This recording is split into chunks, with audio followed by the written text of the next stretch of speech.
In this lesson, we are talking about parallel and perpendicular lines and how to find the parallel slope and the perpendicular slope to a line if it's not written in slope-intercept form.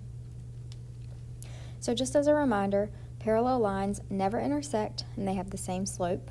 Perpendicular lines do intersect at a 90-degree or a right angle, and they have opposite reciprocal slopes, which means the slopes are flipped and change the sign.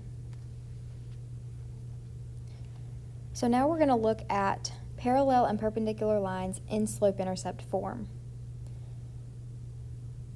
In slope-intercept form, y equals mx plus b, that tells you the slope m and it tells you the y-intercept b. But we're also going to focus on how to find parallel and perpendicular lines in standard form.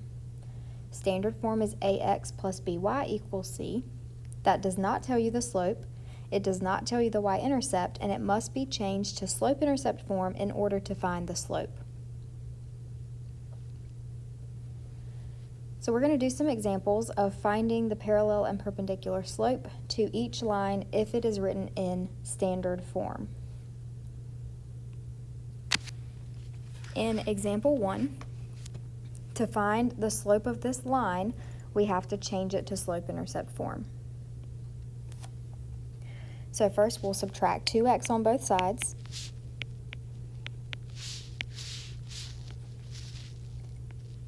(3y) equals negative 2x plus 18. And then divide by 3 on both sides. So we have y equals negative 2x plus 18 divided by 3. Now we can simplify this a little bit. Negative 2 over 3 is just negative 2/3.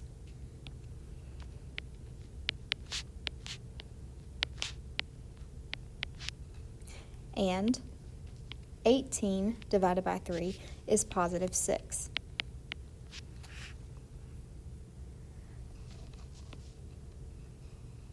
So now, the parallel slope would be the same slope as what's given here,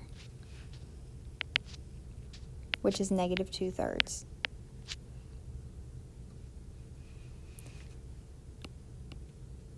The perpendicular slope would be the opposite reciprocal. So we're going to flip it. Instead of 2 over 3, it's going to be 3 over 2. And instead of a negative, it's a positive.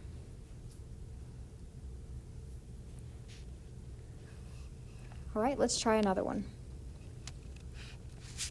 In number 2, we need to change this to slope-intercept form. So we need to add x on both sides. So 4y equals x plus 16. And divide everything by 4. So we have y equals x plus 16 divided by 4. Now, again, we can simplify. Technically, there is a 1 in front of this x. So we're looking at 1 divided by 4, which is just 1/4 x. And then 16 divided by 4 is positive 4. Now we can see our slope. So the parallel slope to this would be the same slope, which is 1/4. And the perpendicular slope would be the opposite reciprocal. So opposite means it changes sign. Right now it's a positive, so it would become a negative, and we flip. Instead of 1 over 4, it becomes 4 over 1.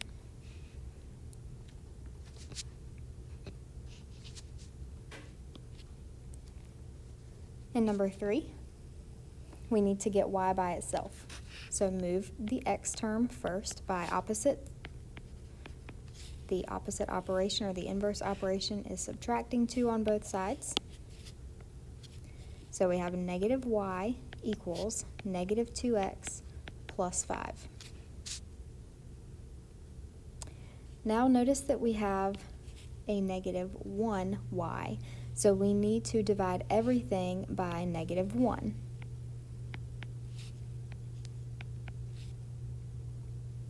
So that gives us y equals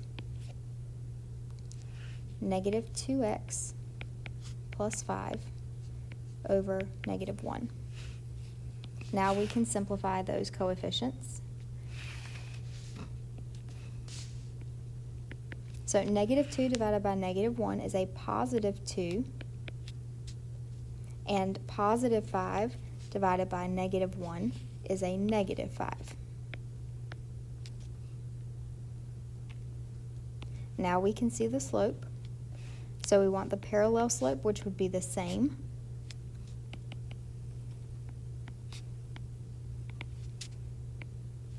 And the perpendicular slope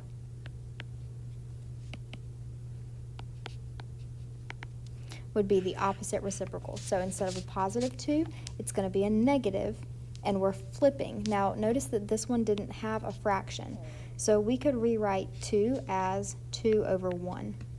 Any whole number over 1 is just itself. So again, we have a negative if we're going to change the sign, and then we flip it to be 1 over 2.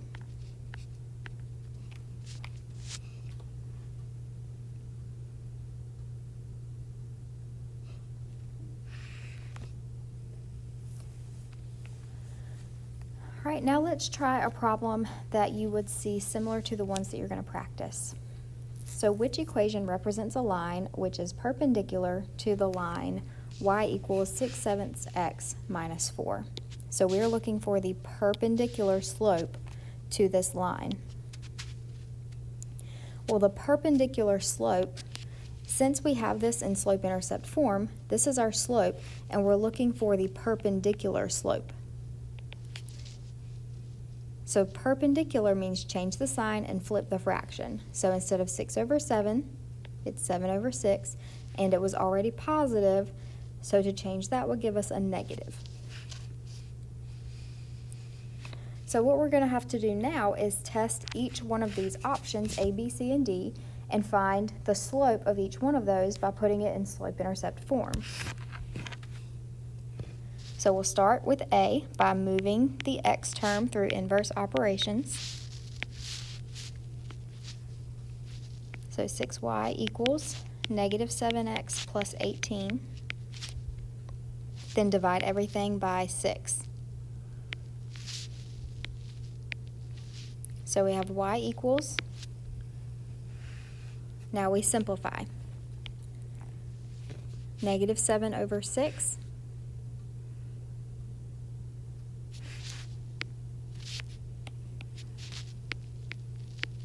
x, and then we have positive 18 divided by 6, which is 3, so plus 3. So this is our perpendicular slope.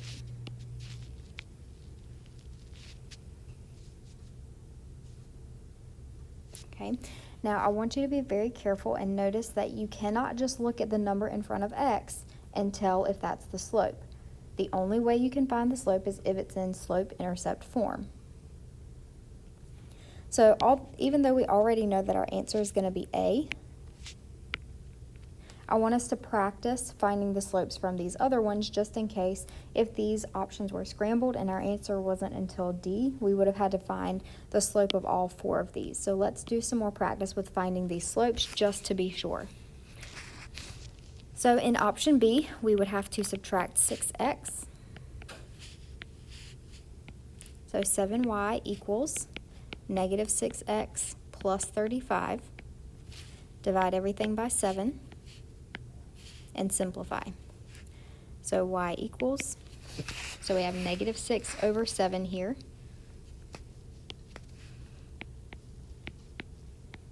And then 35 divided by 7 is 5. So that's where I got those two numbers from. Notice that this one is close, but it's not quite what we need. It's negative 6 over 7, but we needed negative 7 over 6.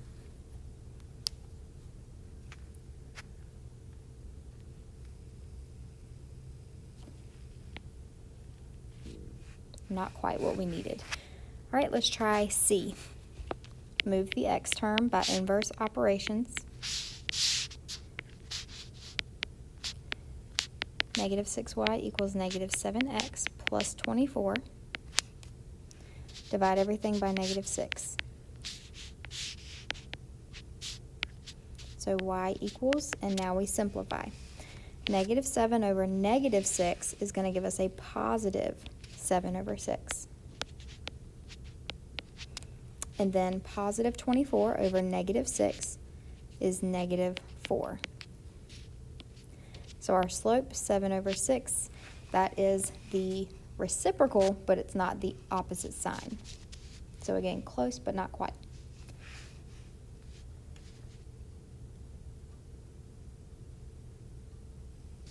And finally, let's try D. Whoops. Notice that these are out of order. I almost made a mistake there. So we always want to move your x. If you're solving for y, you need to move x, the x term first. So add 6x on both sides. So 7y equals 6x plus 56. Divide everything by 7. So y equals, and now we simplify, 6 over 7x, and then 56 divided by 7 is 8. So again, we get a slope, but that is actually the parallel slope, and we needed the perpendicular slope.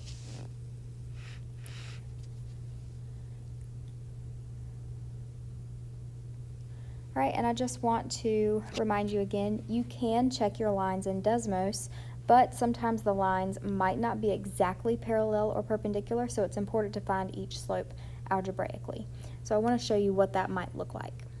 Okay, and then let's say you have this line 2y minus 5x equals 6.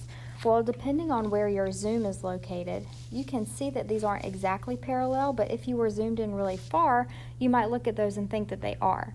However, if I go back to my home screen, I can see that they actually intersect. So that's why it's really important to know how to find your slope from standard form, because if you happen to be zoomed in really far, sometimes they might look parallel or they might look perpendicular on the graph, but they're actually not. So it's important to be able to do these algebraically.